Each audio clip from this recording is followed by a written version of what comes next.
Good morning, student.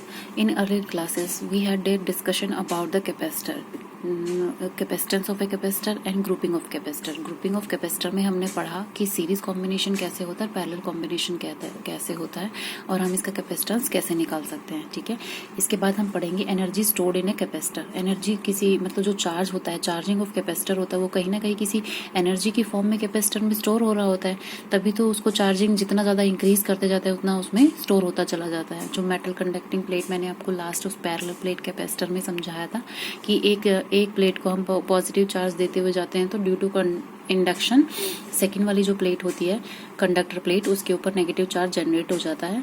और जो second वाली जो प्लेट है उसको हमने अर्थ कर दे हम उसको, तो जो नेगेटिव चार्ज जो उसके ऑपोजिट फेस पे पॉजिटिव चार्ज जो जनरेट होता है वो अर्थन हो जाता है, मतलब ग्राउंड हो जाता है, और जो नेगेटिव चार्ज बनता है वो उस सेकेंड प्लेट पे रह जाता है. ठीक है. तो इस तरीके से एक कैपेसिटर की फॉर्मेशन होती है. तो अब हम इसमें पढ़ेंगे एनर्जी किस फॉर्म में स्टोर होगी. मान लिया हमने इमेजिनरी कैपेसिटर है, मान लिया हमने कोई कैपेसिटर है जिसकी 2 प्लेट्स हैं.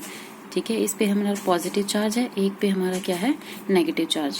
जो हमने चार्जिंग के थ्रू अगर कैपेसिटर को चार्ज कर रहे हैं तो पॉजिटिव चार्ज दिया जाता है.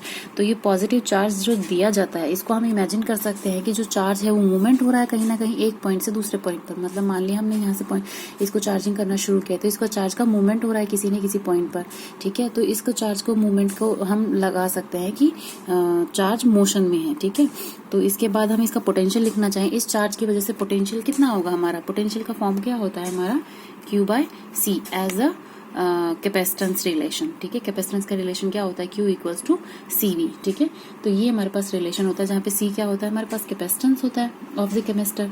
तो ठीक है. अगर हमें चार्ज का मूवमेंट बताना है तो हम मान लेते हैं कि कोई चार्ज Q है, यहाँ पे ऑलरेडी चार्ज Q है और कोई स्मॉल अमाउंट से इंक्रीज करना चाह रहे हैं हम. कैपेसिटर में क्या होता है चार्जिंग होती है, तो इस Q को हम DQ चार्ज और इंक्रीज कर रहे हैं, मतलब DQ चार्ज इंक्रीज कर रहे हैं तो हमें कुछ ना कुछ वर्क डन करना पड़ेगा चार्ज की मूवमेंट के लिए. तो जो स्मॉल वर्क डन होता है वो क्या होता है, जैसे हमने पढ़ा था कि V इक्वल्स टू हमारे पास W/Q आया था. Work done in moving a unit positive charge is called as potential. ठीक है. तो हमें अगर DW निकालना हो, यहाँ पे अगर हम W निकालते हैं तो V इंटू Q होता है. ठीक है. तो ऐसे ही हम स्मॉल अमाउंट निकालना चाहेंगे वर्क डन की इसका कैपेसिटर का चार्ज DQ से इंक्रीज करने के लिए, तो DW हमारा क्या लिखा जाएगा V इंटू DQ. हमें small amount DQ charge increase करने के लिए हमें स्मॉल अमाउंट करना पड़ा है DW. ठीक है. तो V का हमारा रिलेशन क्या है, ये इक्वेशन फर्स्ट है, तो इसका रिलेशन अगर हम इसमें सब्सटीट्यूट करेंगे Q/C इंटू DQ तो हमारे पास ये इक्वेशन आ गई है सेकेंड. ठीक है. अब हमें कंप्लीट वर्क निकालना हो. मैंने आपको बताया था कि कंप्लीट वॉल वर्क निकालना हो तो उसके लिए हमें क्या करना पड़ता है DW का इंटीग्रेशन करना पड़ता है. ठीक है. तो अगर हम इसका इंटीग्रेशन करेंगे तो हमें चार्ज कहाँ से कहाँ तक ले जाना है. चार्ज हमें 0 से, मतलब कि ये तो हमने स्मॉल अमाउंट लिया है Q, हमने चार्ज बढ़ाना है 0 से प्लस Q तक. ठीक है. इसमें स्टोर करना है कहीं ना कहीं प्लस Q तक स्टोर करना है. ठीक है. तो इसका इंटीग्रेशन करेंगे तो हमारे पास वैल्यू 1/C, तो कैपेसिटेंस जो कैपेसिटर की होती है वो तो कांस्टेंट होती है, तो हमारे पास क्या बचेगा Q इंटू DQ. और जो हमें करना है इंटीग्रेशन कहाँ से कहाँ तक 0 से Q तक. ठीक है. तो इसका इंटीग्रेशन हम करते हैं तो हमारे पास क्या वैल्यूज आएंगी Q²/2. इंटीग्रेशन का मैंने आपको फॉर्मूला बताया था कि क्या होता है, किस तरीके से इंटीग्रेशन किया जाता है. इसमें वैल्यूज सब्सटीट्यूट करेंगे 1/C तो मेरे पास रिलेशन क्या आएगा Q²/2. ठीक है. ये हमारे पास वर्क डन आता है. वर्क डन इक्वल्स टू हमारा क्या आएगा Q²/2C. ठीक है. ये जो रिलेशन होता है, जैसे ये जो वर्क डन होता है इस चार्ज को मूवमेंट कराने में, एक पॉइंट से दूसरे मूवमेंट कराने में, यही हमारी क्या होती है पोटेंशियल एनर्जी की फॉर्म में ये स्टोर्ड होता है. एनर्जी ऑफ द कैपेसिटर फिर क्या लिखा जाएगा, एनर्जी ऑफ द कैपेसिटर की फॉर्म में यही वर्क डन स्टोर होता है. तो ये हमारा क्या लिखा जाएगा U इक्वल्स टू Q²/2C. इसी को हम डिफरेंट फॉर्म में भी लिख सकते हैं. जैसे मान लिया हमने Q इक्वल्स टू CV होता है. ठीक है. तो हम इसको अगर इसी फॉर्म में लिखना चाहें तो हम क्या लिख सकते हैं 1/2C और Q² C² V² which is equals to half CV². ठीक है. ये एक अनदर रिलेशन हो गया U का कैपेसिटेंस की फॉर्म में और पोटेंशियल की फॉर्म में. ये चार्ज की फॉर्म में था, कैपेसिटेंस की फॉर्म में था. थर्ड हम रिलेशन क्या लिख सकते हैं, मान लिया हमने C Q/V की फॉर्म में लिख दिया तो हम U को क्या लिख सकते हैं Q²/2 into Q upon we. ठीक है, तो ये हमारा रिलेशन क्या बन जाएगा हमारा 1/2 QV। ठीक है, ये इस तरीके के 3 रिलेशंस हैं एनर्जी स्टोर्ड इन कैपेसिटर। मतलब न्यूमेरिकल्स में हमें यूज कर सकते हैं। यू की किस किस फॉर्म में है, U(Q²/2C) मतलब चार्ज और कैपेसिटेंस की फॉर्म में, दूसरा हमारा कैपेसिटर एंड पोटेंशियल की फॉर्म में, तीसरा क्या है चार्ज एंड पोटेंशियल की फॉर्म में। ठीक है, हम तीनों फॉर्म में लिख चुके हैं इसको। तो जो सेकेंड हमारे पास इसके बाद जो रिलेशन आता है वो क्या होता है, energy density.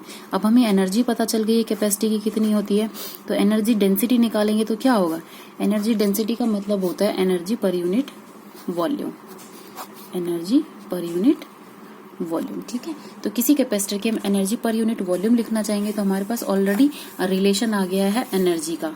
U equals to हमारा क्या है, 1/2CV²। ठीक है, अब इसके बाद हमें क्या पता है, हमें कैपेसिटेंस का कैपेसिटेंस भी पता है जो हमारे पास ऑलरेडी रिलेशन में आया था, ε0A डिवाइडेड बाई डी, जिसमें ε0 परमिटिविटी होती है और A क्या होता है हमारे पास, एरिया ऑफ द कैपेसिटर। ठीक है, area of the plate of the capacitor. ठीक है, डी क्या होता है, सेपरेशन बिटवीन दैम, जो दो प्लेट्स होती है उनके बीच की जो सेपरेशन होती है वो होता है। तो कैपेसिटेंस हमारे कैपेसिटर का ये रिलेशन हमारे पास आया था और हमने ऑलरेडी पढ़ा हुआ है कि अगर पोटेंशियल लिखना हो, पोटेंशियल क्या होता है, पोटेंशियल मैंने आपको बताया कि इलेक्ट्रिक फील्ड इंटू ds होता है। मतलब स्मॉल अगर लिखना हो तो E.ds लिखा जाता है। तो यहाँ पे हमारे पास पोटेंशियल लिखना चाहिए तो हम क्या लिखा जाएगा, पोटेंशियल हमारा कितना आया है, E जो इलेक्ट्रिक फील्ड है मल्टीप्लाई बाय जो डिस्प्लेसमेंट, मतलब जितना डिस्टेंस कवर किया है। तो चार्ज के इंडक्शन ने कितना डिस्प्लेसमेंट किया है, एक प्लेट से दूसरे प्लेट तक जाने के लिए, तो उन दोनों के बीच की जो सेपरेशन होती है वो डिस्टेंस होता है हमारा टोटल, तो E.D।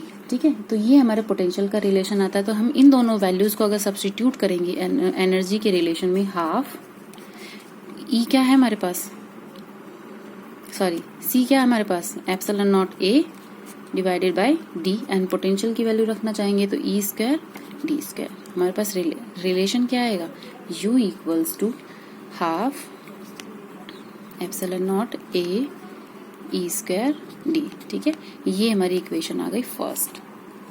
ठीक है, ये जो हमारा रिलेशन आया है, अगर हम इसका वॉल्यूम कैपेसिटर का लिखना चाहें तो हमारे पास वॉल्यूम क्या आएगा, दो कैपेसिटर जैसे मैंने ये बताया है, इसका वॉल्यूम हमारे पास हमारा एरिया दे रखा है A और जो सेपरेशन दे रखी है वो D। तो इसका जो वॉल्यूम एरिया दे रखा है A और सेपरेशन जो दे रखी है वो है D। तो वॉल्यूम हमारा क्या आएगा, V equals to A into D। ठीक है, ये वॉल्यूम हो गया।